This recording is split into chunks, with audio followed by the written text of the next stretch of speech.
चलिए पॉलिटिकल के पहले क्वेश्चन के साथ शुरू करते हैं।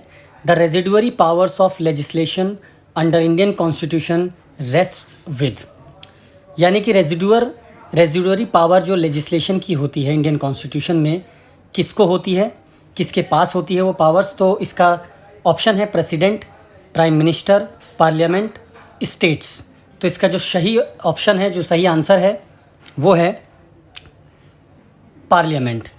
आर्टिकल 248(2) ये कहता है कि पार्लियामेंट किसी भी मैटर पर लॉ बना सकती है जो कि कंकरेंट या यूनियन लिस्ट में कंकरेंट या स्टेट लिस्ट में ना दी गई हो। ठीक है, तो इसका सही ऑप्शन है ऑप्शन 3 पार्लियामेंट। दूसरे क्वेश्चन पर चलते हैं। Appointment of all India services are made by, तो जो ऑल इंडिया सर्विसेज होती है वो कौन अपॉइंट करता है। तो इसका ऑप्शन है option 1 parliament, 2 prime minister, 3 UPSC या चौथा प्रेसिडेंट। तो इसका सही आंसर है प्रेसिडेंट। आर्टिकल 312 के तहत ऑल इंडिया सर्विसेज को अपॉइंट करता है और ऑल इंडिया सर्विसेज में 3 सर्विसेज आती हैं। IAS Indian administrative service, IPS Indian police service and IFS Indian forest service. चलिए अगले क्वेश्चन पे चलते हैं। Which institution has the final authority to interpret the constitution of India, यानी कौन से इंस्टीट्यूशन के पास फाइनल अथॉरिटी है कॉन्स्टिट्यूशन ऑफ इंडिया की व्याख्या करने की। तो इसके ऑप्शन है parliament, supreme court of India, president या अटॉर्नी जनरल ऑफ इंडिया। तो इसका सही ऑप्शन है option 2 supreme court of India. 1973 Keshavananda Bharati case इससे रिलेटेड है। पार्लियामेंट कोई भी अमेंडमेंट कॉन्स्टिट्यूशन में कर सकता है, but final authority supreme court के पास है कि वो ये चेक करे कि इससे किसी प्रकार का वायलेशन तो नहीं हुआ। चलिए अगले क्वेश्चन पे चलते हैं। Right to constitutional remedies comes under, right to constitutional remedies किसके अंडर आता है। ऑप्शन है legal right, fundamental right, human right या फिर नेचुरल राइट। तो इसका जो सही ऑप्शन है वो है option 2 fundamental right.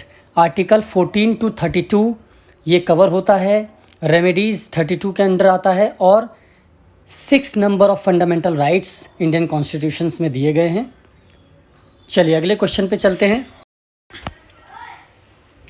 The controller and auditor general of India submits its report to the account of the union to the, यानी कि जो controller and auditor general C&AG होता है इंडिया का, वो अपनी अकाउंट की जो रिपोर्ट्स होती है यूनियन गवर्नमेंट की वो किसको देता है।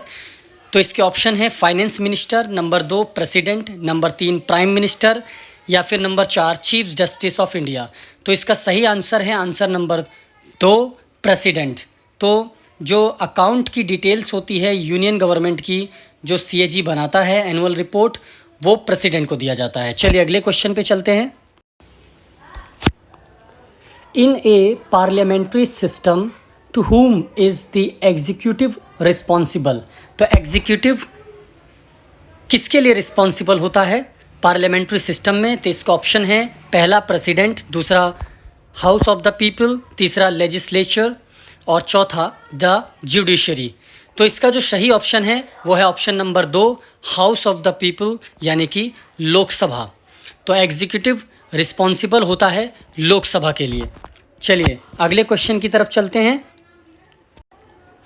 Among the following states has the lowest birth rate in India, तो बर्थ रेट किसका कम है, कौन से राज्य का इंडिया में।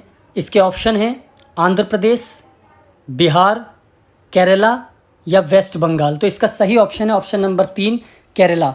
तो लोएस्ट बर्थ रेट केरला में है, हाईएस्ट बिहार में है। 2013 में रजिस्ट्रार जनरल ऑफ इंडिया ने सैंपल रजिस्ट्रेशन सर्वे कराया था, जिसके तहत जो करंट क्रूड बर्थ रेट है बिहार का वो है 27.6 जो हाईएस्ट है और 14.7 है जो लोएस्ट है केरला का। तो इसका सही ऑप्शन है केरला। चलिए अगले क्वेश्चन पे चलते हैं। Right to privacy comes under which article, तो किस आर्टिकल के तहत राइट टू प्राइवेसी यानी कि फंडामेंटल राइट है ये आता है? तो ऑप्शन है 12, 15, 20 या फिर 24।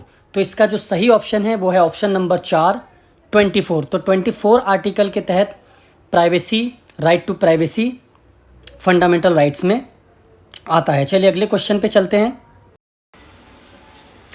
Who referred Mahatma Gandhi as father of nation for the first time? सबसे पहले महात्मा गांधी को फादर ऑफ नेशन किसने कहा था? तो इसके ऑप्शन है, option number 1 Jawaharlal Nehru, option number 2 Sardar Vallabh भाई पटेल, ऑप्शन नंबर 3 सी राजगोपालाचारी या नंबर 4 सुभाष चंद्र बोस। तो इसका आंसर है सुभाष चंद्र बोस, ऑप्शन नंबर 4। सन 1944 सिंगापुर में रेडियो को एड्रेस करने के दौरान इन्होंने महात्मा गांधी को फादर ऑफ द नेशन कहकर संबोधित किया था। चलिए अगले क्वेश्चन की तरफ चलते हैं। Which title given by the British government to Mahatma Gandhi was surrendered during the non corporation movement?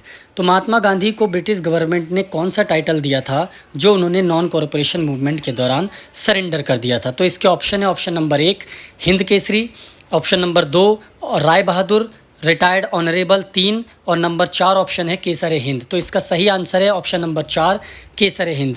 सन 1915 में लॉर्ड हार्डिंग्स ऑफ पेंशर्स थे जिन्होंने इनको ये टाइटल दिया था एम्बुलेंस सर्विस के कंट्रीब्यूशन के लिए साउथ अफ्रीका में। बट इन्होंने 1920 में कुछ खिलाफत मूवमेंट्स और नेशनल कैंपेन जो प्रोटेस्ट चल रहा था जलियांवाला बाग मैसेकर के लिए, उसके दौरान इन्होंने ये अपना जो मेडल था वो सरेंडर कर दिया था। तो गाइज़ अगली वीडियो में मिलते हैं, तब तक के लिए चैनल के साथ बने रहिए। Thank you.